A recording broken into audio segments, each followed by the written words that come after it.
So, dear viewers and audience from different part of the country and the world, welcome again from Bangladesh. Good afternoon. So, we are here today on a very important panel discussion on the role of angel investor for developing a startup ecosystem. And for these, we have with us four distinguished panelists, and I am with you as the moderator of the program, Asif Iqbal, senior lecturer of the Department of Innovation and Entrepreneurship, and also the mentor for the startup of World Business Angel Investment Forum. So let me welcome our panelists of today's program. We are honored to have Rizwan Rahman, who is the president of Dhaka Chamber of Commerce and Industry, with us. We have Bizon Islam, co-founder and CEO of Light Castle Partner. We have Mr. Asif Rahman, who is the founder of ARCom, and also he is the serial entrepreneur and angel investor. And we have our last panelist is Dr. Lafifa Jamal, who is the president of Bangladesh Women in Technology, and also the professor of Department of Robotics and Mechatronics Engineering of University of Dhaka, Bangladesh. So thank you so much, honorable panelists, to join with us for today's program. So I'll not delay with giving too much introduction, as I know as our audience, and I also want to know more from your voice. So I'd like to request Rizwan sir first of all. So can you, sir, introduce a bit about yourself and the various initiatives we have recently have seen that Dhaka Chamber of Commerce and Industry has taken a lot of initiatives for the entrepreneurship development. Can you share a bit of them with us or the audience of today's program? Thank you, Asif, for having me here. I had the pleasure of listening to the country economist of UNDP, as well as a partial presentation of the CEO of Startup Bangladesh. And of course, I missed out on Dr. Sabur Khan. But the long story short, you asked for an introduction. I am basically sitting on the chair Mr. Sabur Khan used to sit on back in 2013. So it needs no further introduction. Of course, Dhaka Chamber is a proud family of 4,500 SMEs, as well as large corporations. And of course, we work in tandem with the government. So primarily, we play important roles in advocating for business-friendly policy formulations and reforms, promoting industrialization, facilitating cross-border trade, private and foreign investments for continuous improvement of the enabling business ecosystem. And of course, we provide research-based development initiatives, dispute settlement, consultancy, business matchmaking, training, organizing fair trade delegations, and participate in enhancing the knowledge pool through different publications. And apart from that, we also worked for, I must say, ensuring a holistic economic development, drafting and implementing business enabling policies, or attracting local and foreign investments for private sector developments, and developing the policies related to public-private partnership, and developing overall entrepreneurial ecosystem, and so on. So we not only work at the local level, but also take the country to a global stage. And how do you do that? It's primarily through multi-dimensional activities, such as facilitating international trade, arranging bilateral or multilateral engagements through participation in G2G, G2B, B2B delegations, inking MOUs with local and foreign businesses, chambers, renowned academic institutions. In fact, Daffodil University is one of the institutions we have signed one of our first MOUs with last year. And this way, we try to be the voice primarily of the small and medium entrepreneurs, which you know are the underdogs of the industry. Because I must reiterate something which is not relevant to the topic, but SMEs are, I think, 40% of industrial employment, 89% if you consider cottage and micro industries as well, but they only contribute to 25% of the GDP. And this is probably the only country where the GDP contribution is the lowest. It's usually 60 to 70%. In China, it's 75%. So the SMEs are that powerful there. So their access to finance is much talked about, which eventually will come into your discussion for the role of these angel investors. So primarily, we are the voice of the unheard. Thank you. Thank you so much. Thank you so much, sir, for your sharing. And I'd like to request our next panelist is Bizon Islam, who is the co-founder and CEO of Light Castle Partner. And also, they had taken a lot of initiatives for startup and entrepreneurship development in recent years. So, Bizon bhai, can you share a bit about you and also your organization? Hi everyone, and glad to be here. I do believe that SMEs are the powerhouses of the economy. That's where the innovation and everything is going to come from. If you look at India or China, you can see the contribution that they make is huge. Specifically, I also want to talk about startups, which brings in more innovation into the economy. I mean, even if you compare it to India, which brings about $20 billion of venture capital investments every year, Bangladesh is just getting started. And to support the ecosystem, from our side, we have supported multiple accelerators and incubators, often directly working with them. Some of them, in fact, with Dept University as well, or working with other accelerators and incubators who are present in the market, supporting them, figuring out what the curriculum would be, what the outreach plan would be, how to do investor network around that. We have also helped bring in international investors into the market. And till that, we have mobilized close to $50 million in international investments for the startup ecosystem. And we want to continue to do that. We are also launching our own alternative investment fund that will definitely help going forward as well. And Chinapa is already here. We are also supporting Startup Bangladesh Limited to make their investments as a buy-side advisor. And apart from that, we also support the Embassy of Switzerland also to make investments through the BWIT program that they have. So overall, I think it's a good start for Bangladesh, but I do want to start that it's just the start. Bangladesh currently has something around 130 million of startup investments a year. And we do believe that needs to go much, much higher. And we do believe the next generation of entrepreneurs who will bring in more innovations for Bangladesh.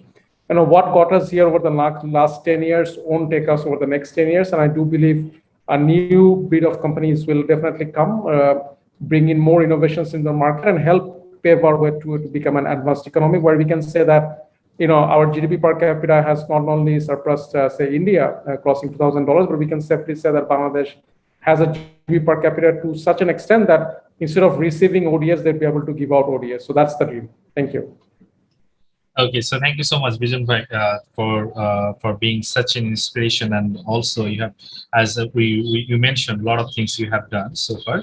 So moving on, so I'm requesting Lafifa Jamal ma'am to share about you and also BWIT's initiative, and also you have a lot of initiatives on entrepreneurship and women entrepreneurship development as well. Can you share with us that? Thank you. Thank you very much. So I'm Professor Lafifa Jamal. Basically, I am from academia. So I'm working as a professor at the Department of Robotics at Mechatronics Engineering, University of Dhaka. And this is fairly a new department. And before that, I was a faculty member of the Department of Computer Science and Engineering, University of Dhaka. And besides that, actually, I am now currently serving as the president of Bangladesh Women and Technology. BWIT is a forum of actually women IT professionals. We do have IT professionals from the academia, from the corporate membership, corporate professionals, and also from the entrepreneurs. And especially we try to encourage women in technology for entrepreneurship to embrace technology in their career and empower them to grow. And usually we try to provide technology awareness programs, education, networking, and especially mentoring and leadership event so that actually our female can move forward.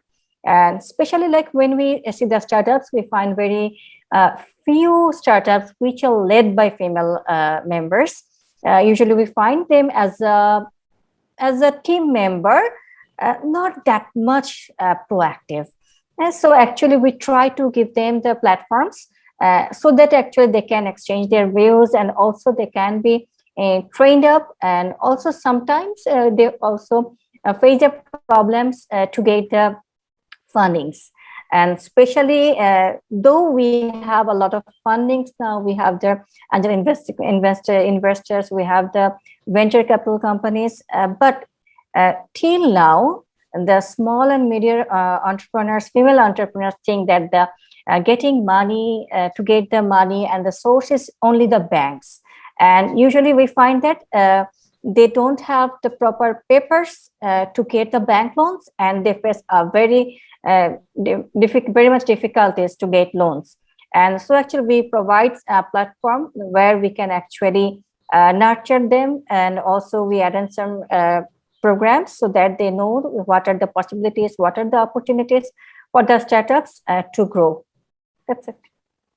So thank you so much, man. Thank you so much for sharing your thoughts. And I have my last panelist, that is Asif Rahman Bhai. So he recently he has,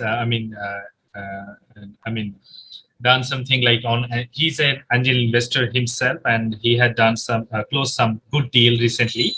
So Asif Bhai, can you share something about you and also your initiatives and the investment on the startups? Thank you, Asif. Your name is the same, so we have the same name. I actually started my career back in 2004. I started my company, ARCom. We had a lot of failures. We have some of the success.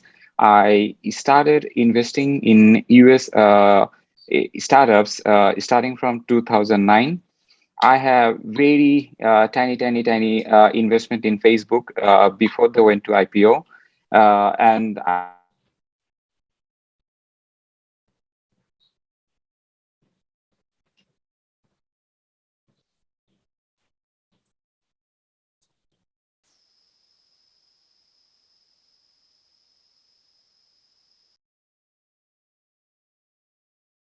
focused on like tech companies because I have like more expertise in tech.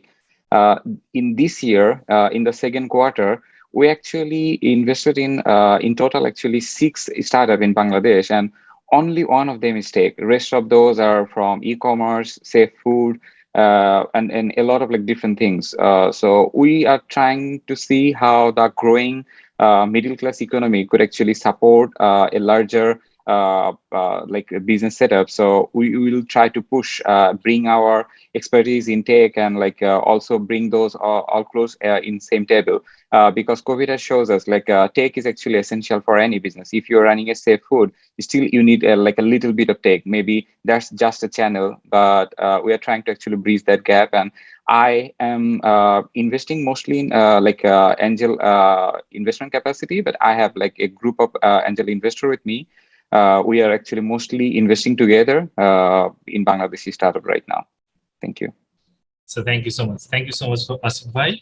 We'll hear more about this investment in the coming round. So I will ask to Rizwan sir, as you have time constraint, I'll ask 2 questions directly. So one is what do you think?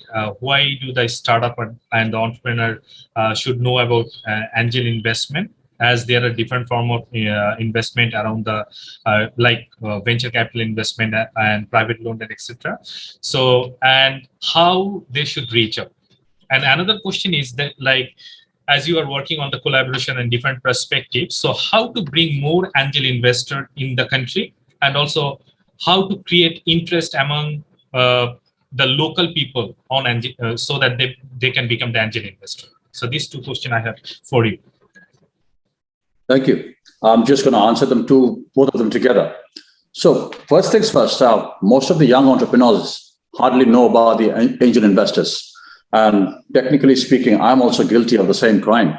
We're not well aware, to be honest. Yes, we have heard.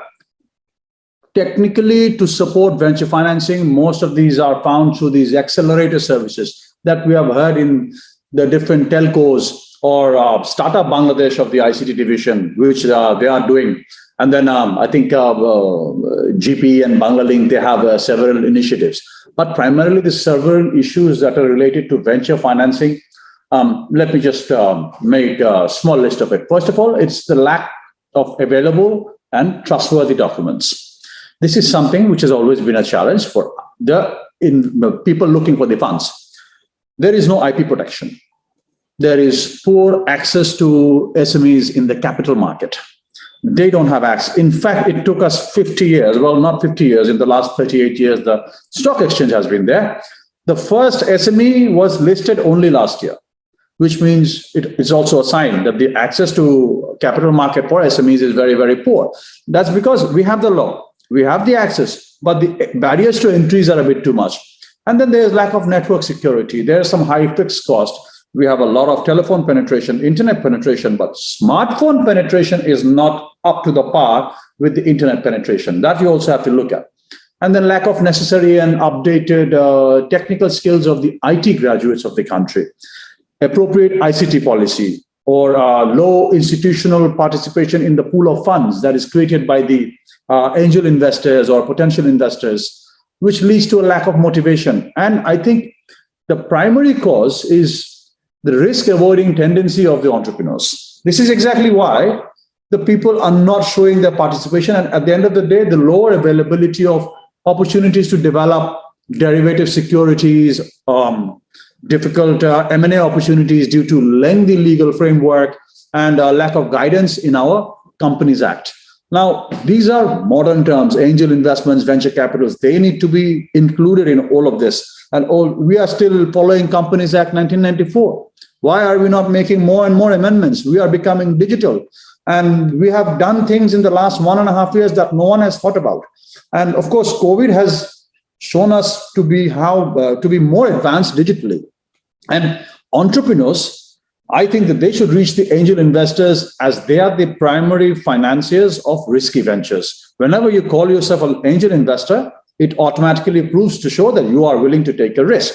And in our country, many entrepreneurs actually what they do is they access their personal contacts and access personal credits from family and friends. And it is, however, not necessarily feasible for business opportunities which require large investments. Therefore, we need a large number of angels and VCs in a forum. I'm sure there are associations and forums, but they need to also collaborate with the trade organizations and other organizations. We talked about, we heard from the Bangladesh Women in IT, and we have Startup Bangladesh, which is a public-private partnership, and also the ICTs behind it. So they need to all have inclusive stakeholder consultation. And after we can overcome all these aforementioned barriers, we can create possibilities of angel investors to become more interested to come into this country, and at the same time create homegrown angel investors. We keep talking about bringing in FDI from foreign countries, but if you think about it, our GDP to FDI ratio is just under 1%, which means our homegrown investments is driving this resilient economy. It's not the FDI. Of course, FDI we always welcome and we want more and more to come in, but which means our homegrown investors have the capacity. So why not be angel investors as well? And at the same time, recently, if you recall, the government approved the 1%, the OPC, the 1% company for formalizing small ventures. Now, for attracting angel investors, the Bangladesh Bank foreign exchange regulations needs to be eased, and the guidance for local banks need to be made to widen the scope of foreign and local investors. And business renewal fee waivers, charges of governments need to be reduced for angels to promote micro and new startups at the same time. And recently, the BSEC, the Securities and Exchange Commission, approved the alternative investment rules for the venture capital firms to support small and non-listed companies. Now, how to make access to finance easy? And the question that you asked, it is imperative that supportive legal and regulatory environment is created for the angel investors to become successful in the country. And these issues are already mentioned earlier, but while discussing the bottlenecks, conventionally, access to finance has always been a big challenge.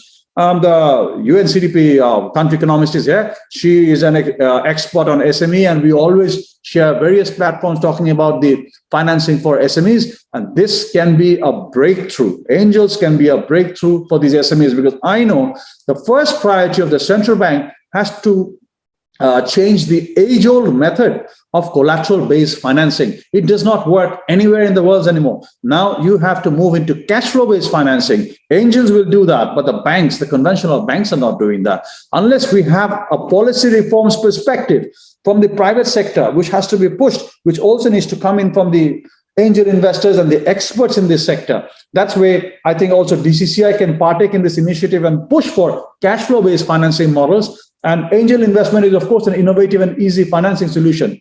And these individuals and organizations often play a pivotal role in professionally managing and developing newly formed ventures into a large and successful business entity. So definitely, to be precise, they are an integral part of the entrepreneurial ecosystem, which is supposed to not only motivate, but to facilitate and sustain the entrepreneurship in the country. So if we have this inclusive stakeholder system, then I believe that there will be more awareness, and these will actually show the parallel access to finance and remove the main challenge for these small and medium enterprises.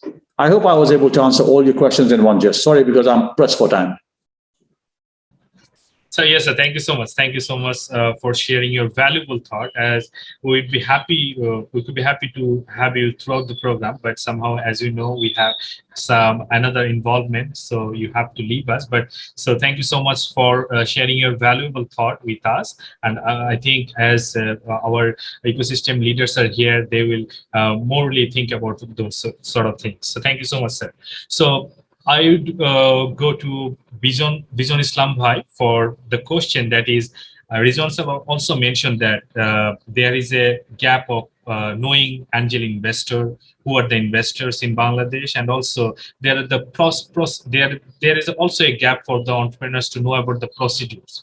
So what in your opinion, what do you think? What should entrepreneurs know about angel investors in Bangladesh and how they should reach them? Vision Bhai.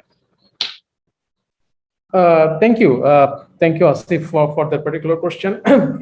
Angel investment as a discipline is quite new in Bangladesh. And just think about it, that to have angel investments, you have to have wealthy individuals, possibly entrepreneurs who have made wealth themselves in the past, and now possibly would invest in future businesses, right? And will not only give them money, but what we call will give them smart capital. We'll give them guidance, we'll give them know-hows, access to markets, and possibly will guide them to develop their businesses in the right direction. Now, again, if I am to estimate the number of people in Bangladesh who would possibly do that, it's anything between 200 to 500, right? It's a tough guess. I know it's tough to guess because a lot of these deals happen undisclosed, but say between 200 to 500 angels. Compare it to countries like India or Indonesia, where the number of registered angels are more than 5,000 plus. Having said that, we have a number, so which is good. And one of the easiest ways to get in touch with them is through angel syndicates. So possibly one of the most well-known angel syndicates in the country is the Bangladesh Angels Network, or popularly known as BAN. But there are other angel syndicates like the Angels Network, Omen Tech Investors Network, as well as international angel syndicates like Angel List, who also operate Bangladesh offices. So angel syndicates are, again, one of the easiest way to do that. The other way to possibly look at is not directly angels, but look at corporates who want to make strategic investments. There's a very important point mentioned that the FDI to GDP ratio of Bangladesh is below 1%, 0.5%, compared to 5% in Vietnam, or compared to even 1.8% in India. But if you look at specifically a subset of SME investment, the startup investment, I think over the last 10 years, there are close to $422 million invested. Of that, a large percentage, around 398 million, were from global sources, right? Only 24 million was from local sources. And a large part of that local investment are from angels. So here, if you want to grow this angel investment, possibly, and you need to motivate entrepreneurs to go more, you also need corporate venture capital to kind of kick in. So ideally, again, look at corporates who strategically invest, and possibly the owners of those corporates, because they are entrepreneurs themselves, they will be possibly also a prime candidate for angel investments. And the third place that entrepreneurs can definitely look at is possibly entrepreneurs who have raised funding, right? And entrepreneurs who have possibly also doing the second company. I know the examples are very few and far between, but because they have done it once themselves, they will possibly like to invest again. So again, if I just quickly summarize, go with angel networks, go with owners of corporates who do strategic investments, because those corporates who do strategic investment, the owners of those corporates possibly can become angel investors, and go after entrepreneurs themselves who have raised significant amount of funding, because then they'll have a bit of wealth to spare and look for more smaller investments to support entrepreneurs. Thank you, Asif. Over to you.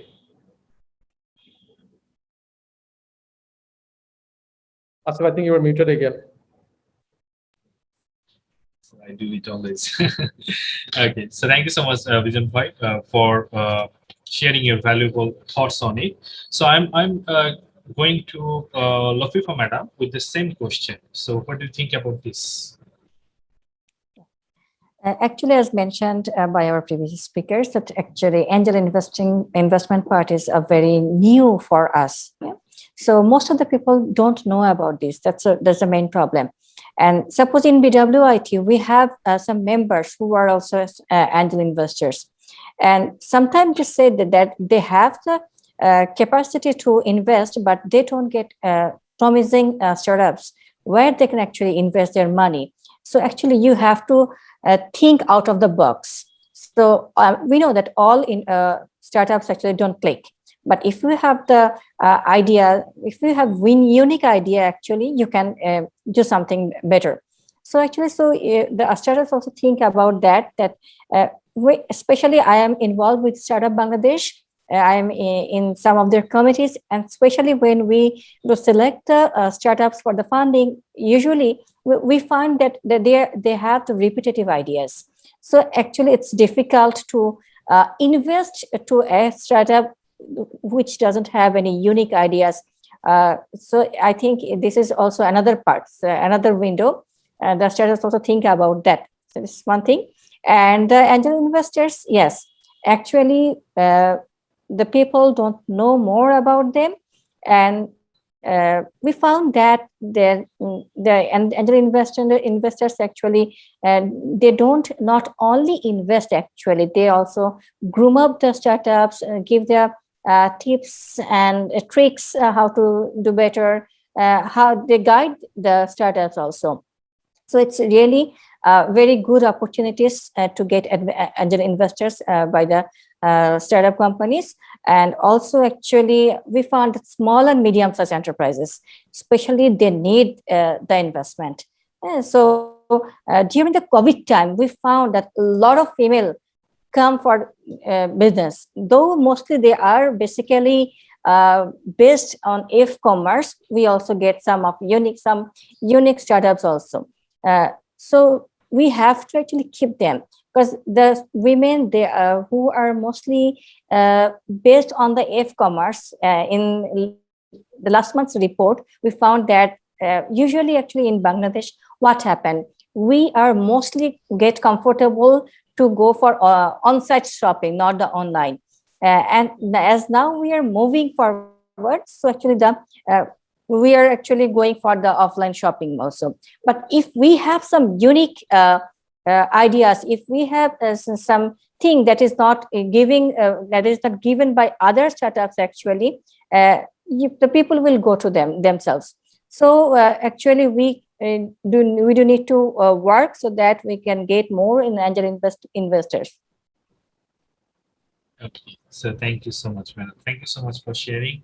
Asif bhai, you are, as an angel investor's point of view, can you share this with the viewers or the startups who are watching us? About like why angel investment should matter more? Yeah, why it is matter more, and what the entrepreneurs of this startup should know about angel investors in Bangladesh. The first thing is like a lot of people do not have like clear idea about the difference between angel investor and the VCs. Those are two different. Angel investor, like anybody with right mind and right understanding, could actually be an angel investor. But the kind of things I have seen in past almost like 10 years in Bangladesh actively investing, most of the startup, the way they look for fund is not actually proper.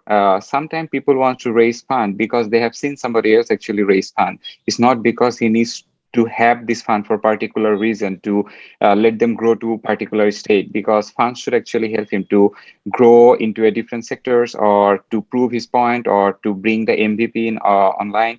We have invested in companies where they are just starting with an idea, so very early pre-seed. We have invested in a company which is running for a year, so they have a proof of concept. We have invested in companies which is running for 3 years, so they have done something, they have made some mistake, they're doing something right, but they do not have enough capital to keep growing. And right now, the way I'm actually investing, after investing alone or with people for a few years, right now I have, for say, like just 10 like-minded people who are investing with me.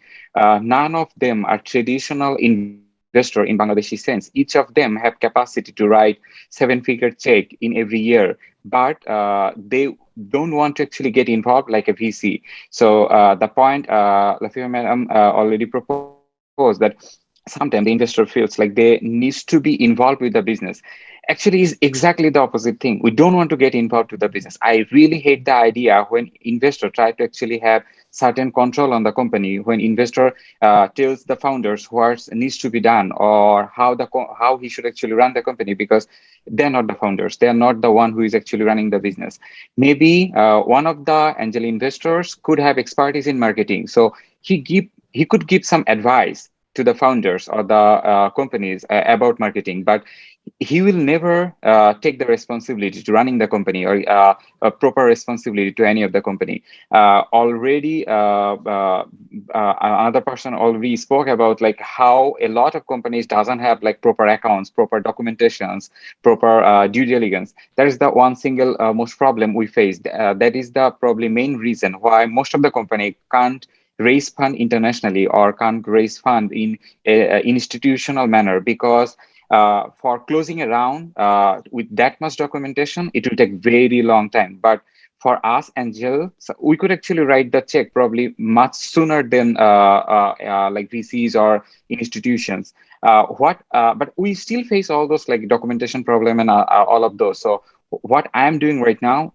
whenever we are actually meeting a prospective companies that we want to invest, we'll actually take like all the papers, documentations, whatever they have. I have set up lawyers and accountants, like CPA. I will actually go past through all of their process and like have them prepare and have their accounts in a way that actually what I have learned for 17 years of my career, how we should actually run a company in Bangladesh, and it's ready to raise fund or it's ready to grow. And one of the main core misconceptions among most of the startups have, like they think like they need to raise fund just to make it a news. They need to raise fund because a lot of other people have done it.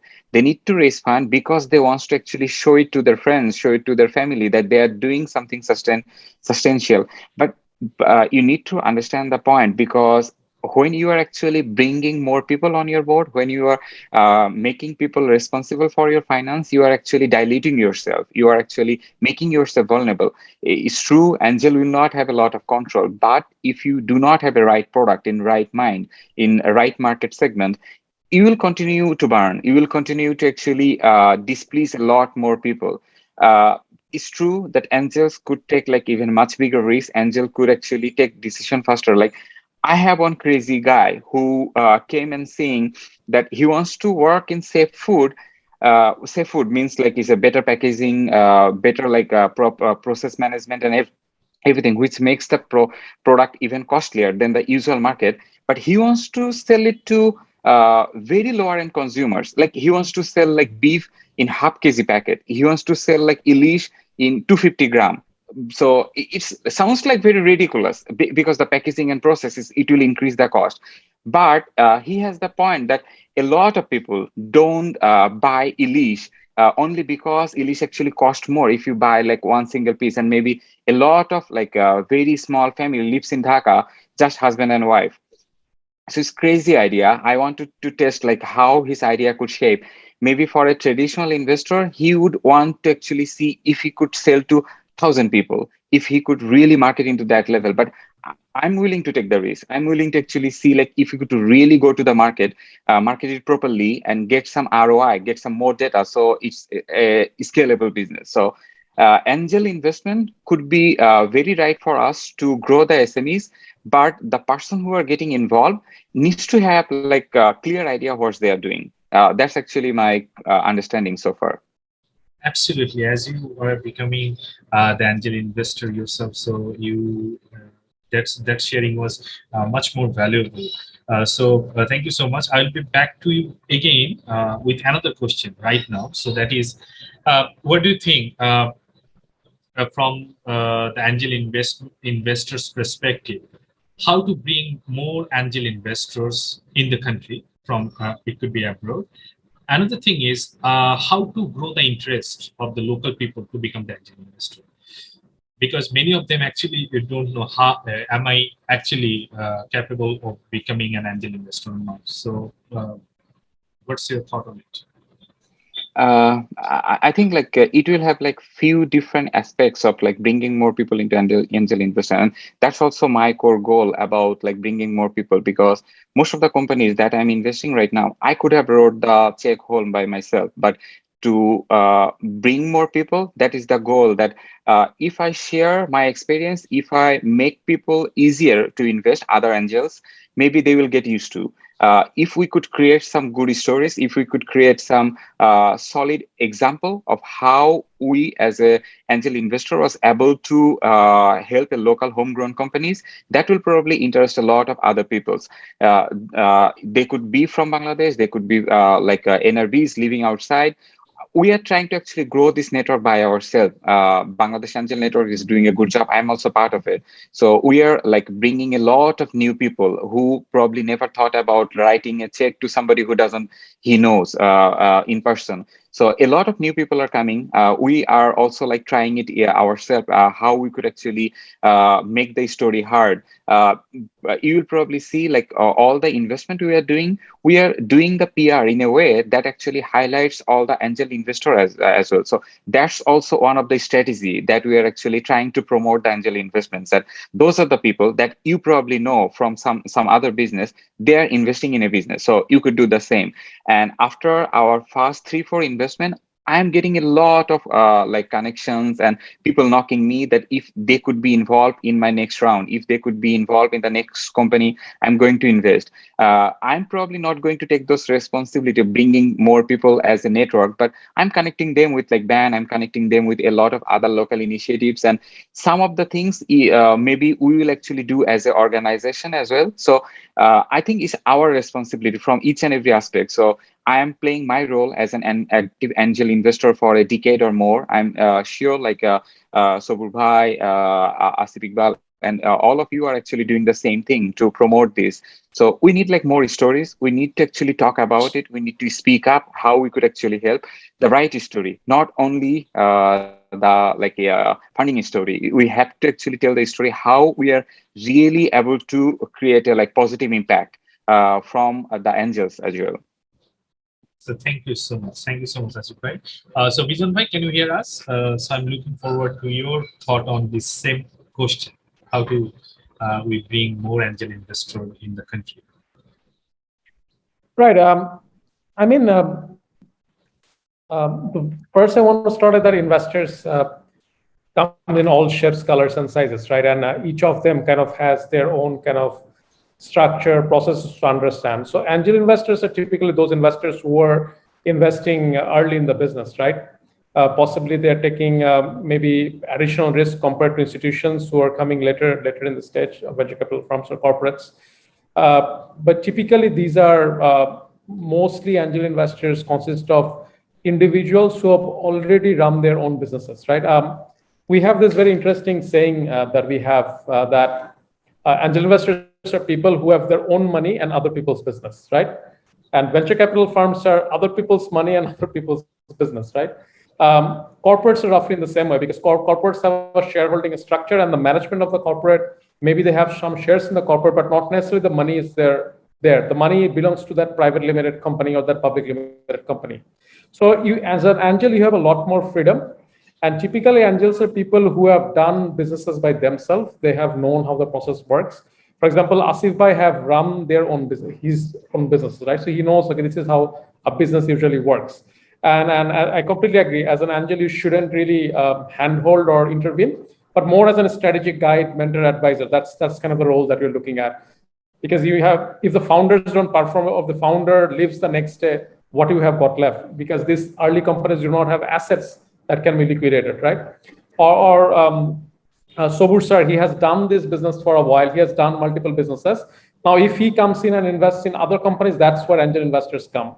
So if you want to really increase angel investment, one way is definitely going through angel syndicates, the excellent work that Bangladesh Angels Network is doing. They're talking with different people, with NRBs, with corporates, with second generation, third generation of corporates who have a bit of wealth. and explaining, okay, this is another asset class possibly you can invest into. Bangladesh is not just about keeping money in the bank or purchasing land. There are other asset classes that you can invest into, and one of them is, of course, investing in SMEs and startups. If you do want to create more angels, possibly you need to showcase a few success stories that are coming here and which have started going up. For example, Chaldal, both the early investors who have invested in Chaldal possibly will get an exit. Pathao, the early investors who invest in Pathao will get an exit.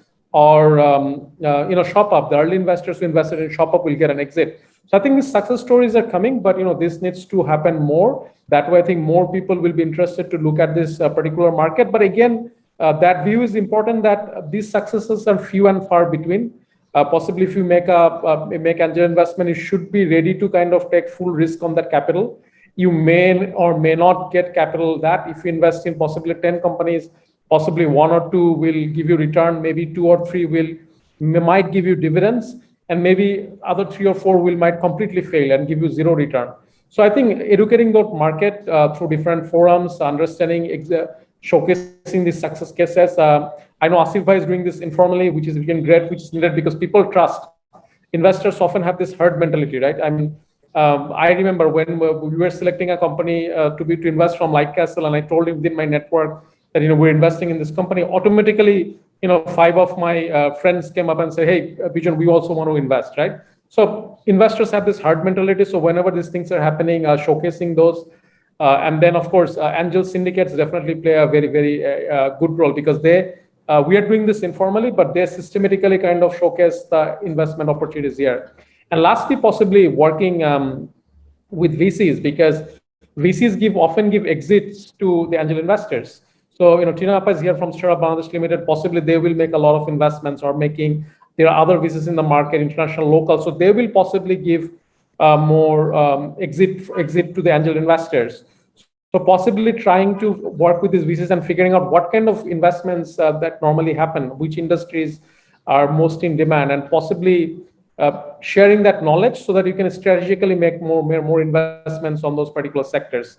But yeah, I think sharing this knowledge with already existing entrepreneurs who have had success is one of the possible ways to kind of start. And the second is reaching out to professionals who not necessarily have done businesses themselves, but have a bit of wealth, have worked somewhere, have built a track record, understands certain particular industries.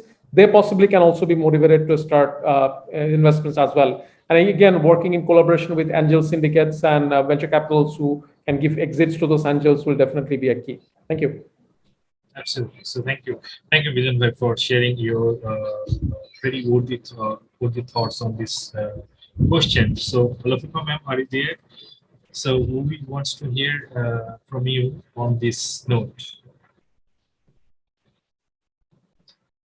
I think he has some connectivity issues. So, I'll be back to Asif again. So, Asif, in your opinion, I have my last question in my hand, and also I'll be back with one of the questions come from the audience. That is, I'll be back with that question. But Asif, one thing that is, in your opinion, how to make access to finance for entrepreneurs very easy in our country? Still, there is a huge challenge faced by many of the SMEs and the startups. But what do you think on it? And any overall thought about the role of angel investor for developing the startup ecosystem? I do think it's mostly knowledge gap.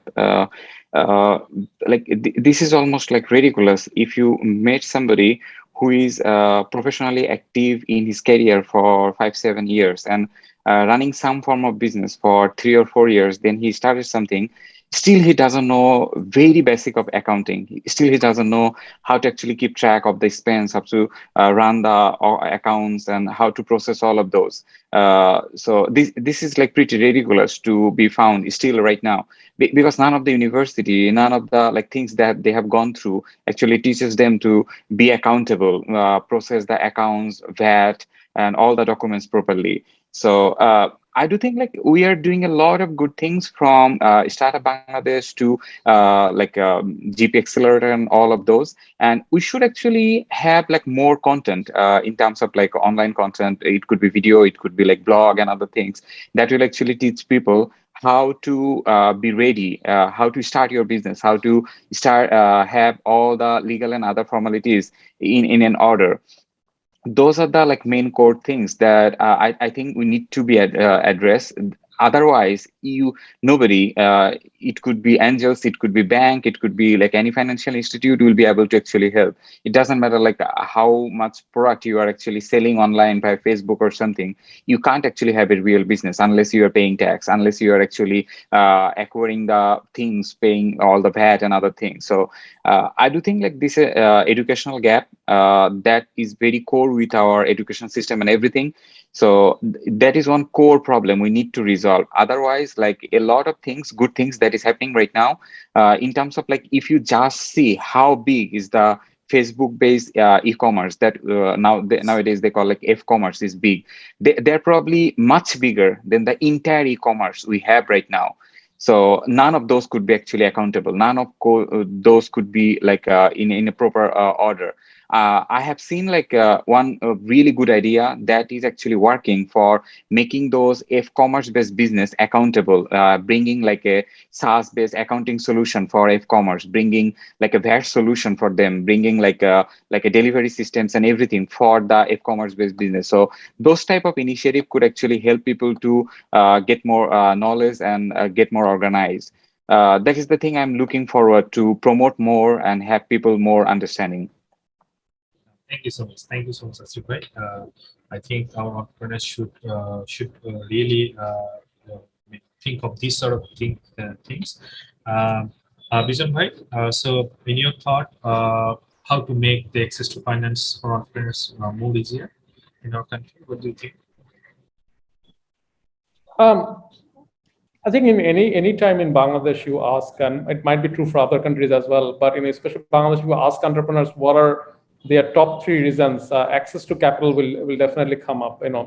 Access to talents, access to markets, but access to capital is definitely come up. One part of the process is obviously the structure of financing that Bangladesh currently has often do not support entrepreneurs, often innovative entrepreneurs, right? If you come up with an innovative idea and if you don't have collateral, if you don't have a corporate or any kind of guarantee, and if you say, okay, I want to fund this, possibly because it's so innovative, possibly the financiers won't be able to do it. So if you look at the existing financial institutions that exist, you have close to 70 banks. They are not, the DNA is not there to actually invest in innovative solutions because that's how not necessarily banks work. How many NBFS are there? 34. How many microfinance institutions are there? 760. But if you look at how many active venture capital firms are there in Bangladesh, barring the foreign venture capital companies, maybe there are 17, 18 licenses. So there are a few foreign international venture capital firms, maybe highest 5 or 6. That's it. And out of those, maybe all of them, most of them invest at a later stage, not at a very early stage. If you ask how many angel investors are there, I say 200 or 500. So one part is definitely on the supply side itself, that the funding mechanism to support innovative enterprises is not there yet. People who have risk or patient capital, as we call it, that people who have the appetite to give you the money and not bug you for the next 3 years, 4 years. I mean, if you lose it, you get a time to experiment. We call it risk capital or patient capital. That risk and patient capital is very few and far behind in Bangladesh, right? On the other side, the entrepreneur readiness side is also missing. I mean, if we ask them, why do you think access to finance is a problem? And Asif bhai was mentioning that they don't have their books. They don't understand that they have to keep records. They don't have an understanding how financing works. They don't have an understanding, a proper way on how this gets structured. A lot of the times they are not, even there's a large industry academia gap. Universities don't necessarily make you ready so that you can become business management. Even business graduates find it difficult to manage a business, right? And let alone students from other disciplines like tech who have more probability of finding an innovative solution. So I think even from the demand side, I think a lot of these enterprises are not really ready to even take outside investment. So I think it's a both of problem of a supply and demand side. But I think that's what possibly makes things more exciting. I mean, that's where there's a lot of solutions that can definitely come in. One of the solutions that happened in India was this two things. One was the fund of funds, which the Indian government launched, and this Tiger Global's spray and pray model, right? And I think for Bangladesh, no private enterprises have done that spray and pray model as well. But at least the government has launched a Startup Bangladesh Limited, where they want to make investments at a scale. So that really kind of helps sprout a lot of innovative experimentation that can take place. But that's just one. We need more initiatives like this. We need private initiatives like this. We need more government initiatives like this. And we also need to figure out how we can get our entrepreneurs up to speed with the latest techniques. I know a lot of technology companies, education technologies companies are trying to support this. Universities like Daffodil, who have undergraduate in entrepreneurship, is a great idea, so that people who want to be entrepreneurs can actually learn those skills. But this needs to be at scale more. I mean, not just Daffodil, possibly all universities should have an entrepreneurship program where people who graduate can get into a 6-month program, get the basics done, and possibly be more ready. But that's going to be a long, but we should start now. Thank you, Asif. Over to you. Yeah, thank you so much, Rizwan. Yes, we are also trying from our different aspects on supporting entrepreneurs and also creating entrepreneurs. So I think it was a great discussion, though we have missed 2 or 3 questions from Lafifa Madam due to his technical difficulties. But we have with us, Tina Madam from the very beginning of the program, and she was in San Francisco. It was almost midnight there, but she was, so inspiring to see that you are with us throughout the whole program. Madam, any thought about the whole panel discussion? I would be happy to hear from you. Thank you so much, Asif. It's actually 4 in the morning, and I am kind of used to this schedule because I do work with Bangladesh time quite a bit. So one thing I would like to add to this discussion is that Bangladesh, as I said, it has a very young startup ecosystem. We don't have a huge angel investor pools, although folks like Asif Rahman here, who is doing a fabulous job in investing in startups. Bijon is, I call him the master. So he has been doing a fantastic job with his Light Castle partner platform, being a tremendous support to Startup Bangladesh for the due diligence work. And, of course, Professor Lafifa, we all know her. So kudos to every one of them. One thing that I do want to mention is that we have a very large, very able, and very motivated tech community, NRBs, non-resident Bangladeshis. And since I am based in Silicon Valley, I do hear that there is a lot of interest for these non-resident Bangladeshis to invest in Bangladeshi startups and invest with their knowledge investments, in-kind investments with funding. Asif mentioned that he has some network himself. So these are like technical knowledge, mentoring. They will provide network to other funding opportunities, a bunch of accelerators they work with. So what I did this time when I returned from Dhaka after this whole COVID lockdown is we actually created a platform. It's called Bangladeshi Advisor in Residence, BDAir. So this is pulling in all the tech NRBs in the Valley who are very interested, seriously interested to coach and mentor startups from 6 months to 1 year. And eventually, if they want, they can become a partner in the startups. So I think, the reason that I wanted to put this in is because there is an interest to do this contribution back to the country. And there is a huge need in our startup ecosystem to, do these for this mentoring and coaching. So it's awesome if we can launch it well and really implement it, and we will have all the stakeholders who are who are present here, and also universities and whatnot will be our partners.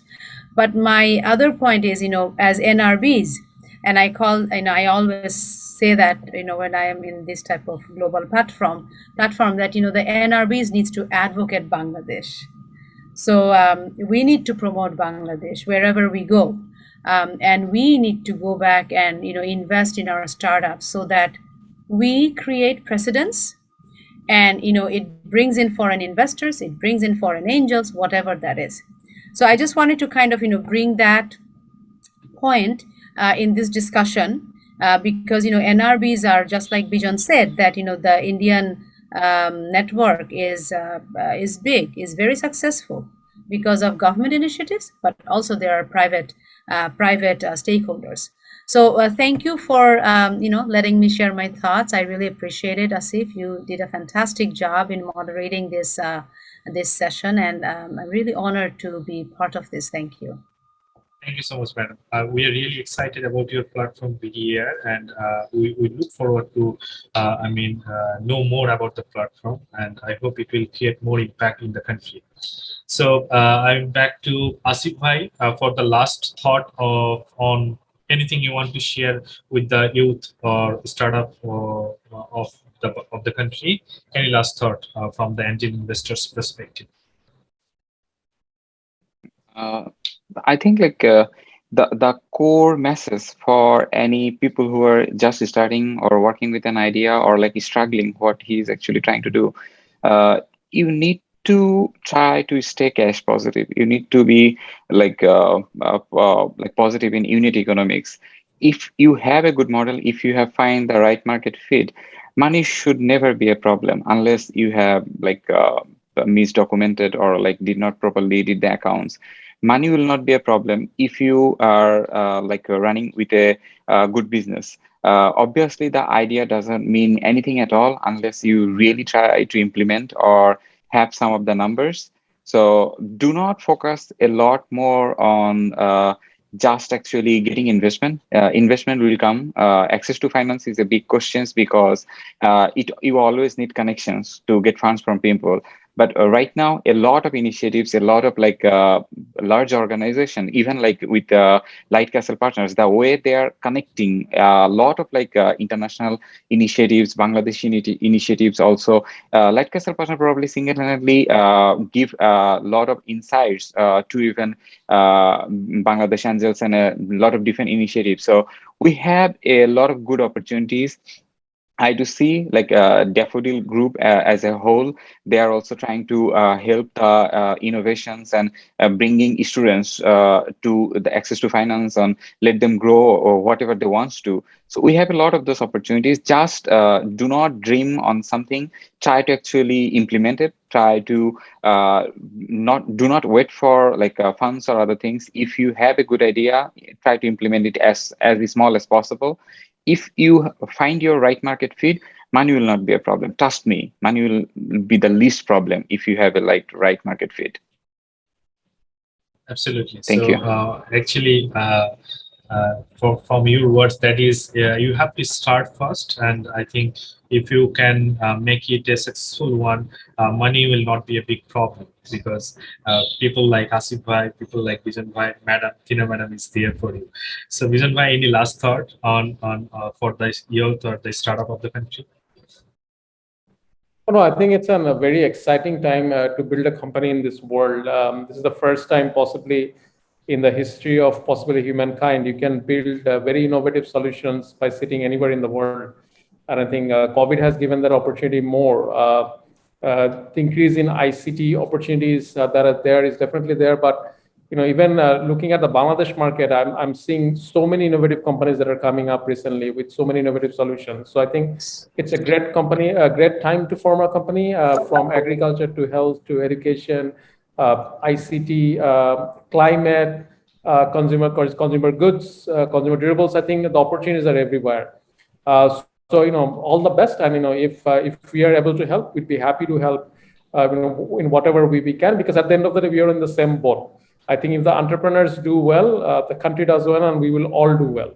So I think because we're in the same boat, the boat of Bangladesh, we're happy to help, and all the best for your future. Thank you. Yes, absolutely. We are in the boat of Bangladesh. So if you do something good, it is for the betterment of the country and betterment for us. So thank you so much, Bijan Bhai, Asif Bhai, Kina Madam, and also Lafifa Madam was there, but due to some technical difficulties, she was not able to join us till the end. And also Rizwan Rahman sir, he was in the very beginning. So it was an absolutely a pleasure to moderate this wonderful session. Very, all the thought sharing session from you, all of you. I think our audience has got a great understanding on what is happening in Bangladesh, and also those who are watching from Bangladesh, they will get a greater understanding on how to reach you people for their dream to make successful. So thank you so much, Asif Bhai. Thank you so much, Bijan Bhai. Thank you so much, Tina Madam, for joining us and being a part of this World Business Angel Investors Week. Dear viewers, so this is the end of our Bangladeshi Parts program, but till another 2 to 3 days, we have several other programs on a different part of the world. You can be a part of any of the program if you want. So thank you so much. I think we'll be connect you in the upcoming programs as well. Thank you. So we are signing out for this program. Thank you so much. Take care, everyone.